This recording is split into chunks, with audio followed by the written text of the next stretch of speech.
Hello mga kapatid ko, magandang hapon sa ating lahat. Mayroon tayong i-check na water dispenser. So paano natin i-check ang water dispenser? Kung okay ba yung natin, tawag ito yung lamig. Ito yung gripo natin sa lamig at ito yung gripo sa init. Ayan mga kapatid ko, nilagay ko ng ganyan din, may tubig na sa loob. So paano natin i-test?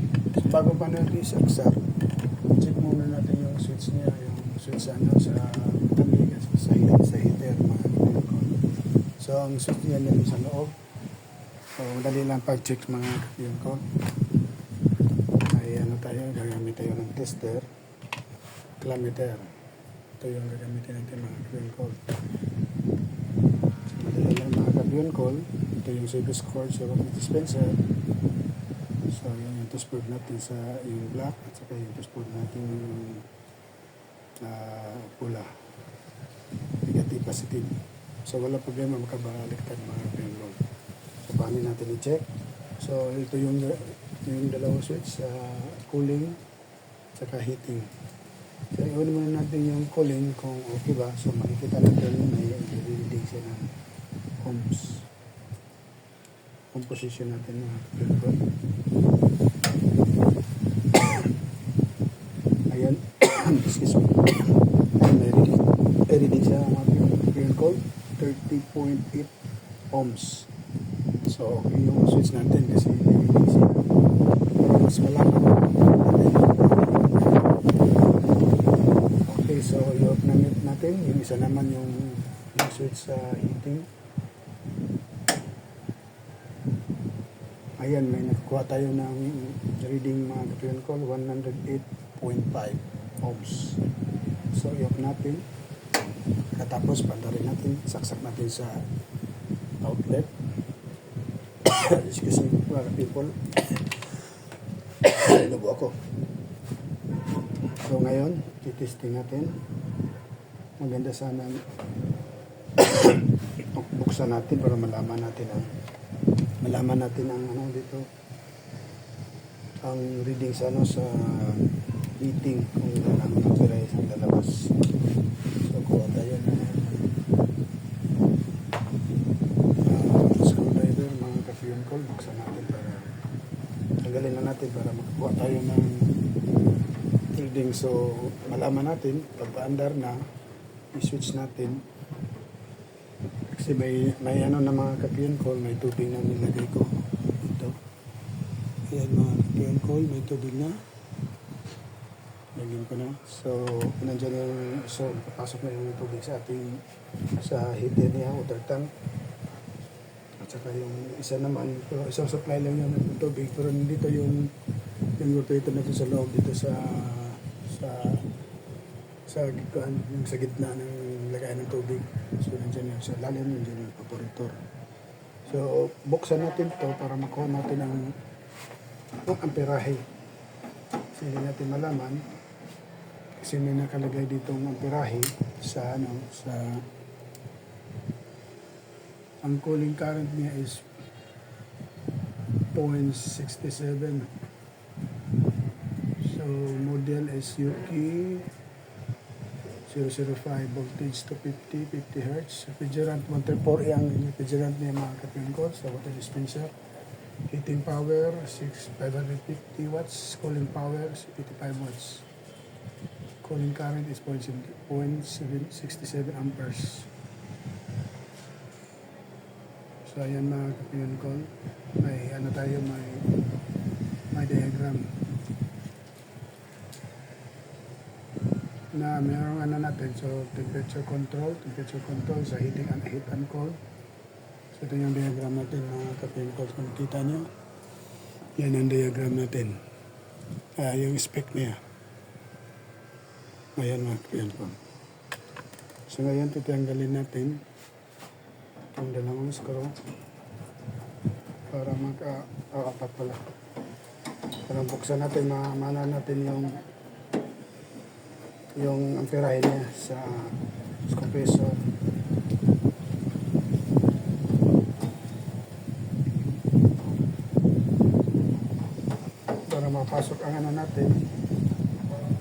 kilometer.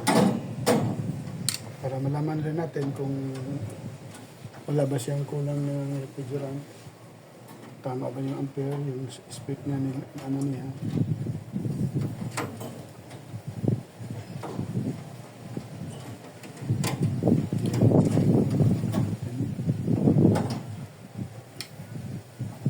Para malaman talaga natin kung ito ay gumagana pa ba yung heating at saka yung cooling.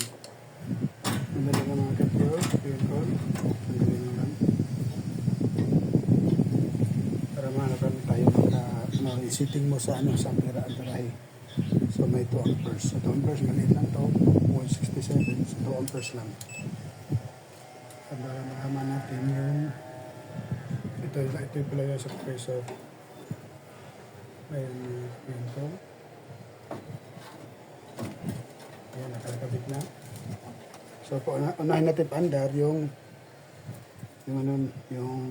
compressor, yung cooling. So, ayan mga kapatid, saksak ko na.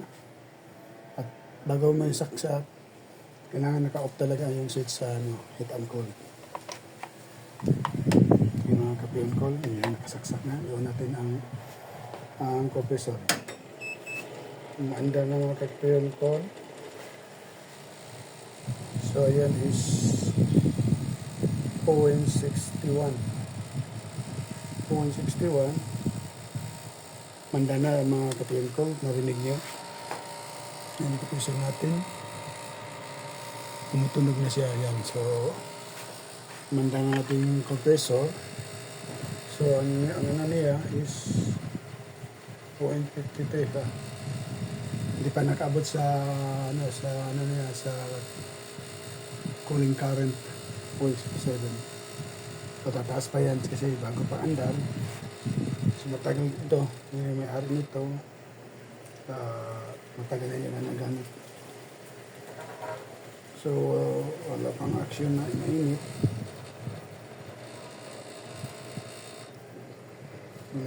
Hintayin lang natin mga kapiyong ko. Yan na natin yung tawag nito. Yung filter dryer. Kasi pag kasi manda na mag-upisa na sana itong umiinit mag-upisa na mainit at saka yung natin compressor. So 134A ang ating refrigerant mga kapilko. So yun natin ang heater kasi nakailaw na dito mga kapilko. Ayan yung niya, yung ilaw, yung LED niya. So nakailaw na siya.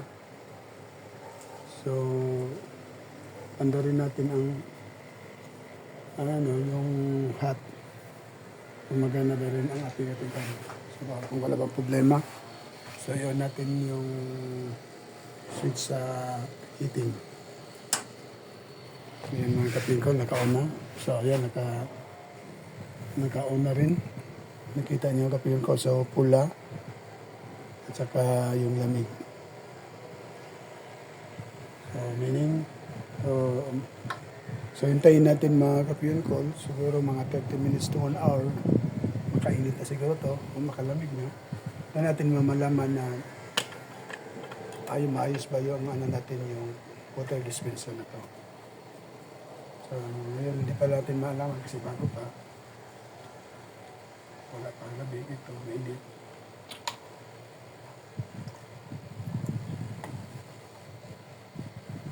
Hindi pa masyadong mainit mga kapil kasi bago pa siya umandar. So, mamaya siguro baka mainit ito ang lamig. So, hintayin natin ng tamang 30 minutes or 1 hour. So, babalik lang ako mga kapyon ko para malamin natin kung ayos pa ba ito yung natin yung motor dispenser. Okay, maraming salamat mga kapyon ko. Babalik lang ako.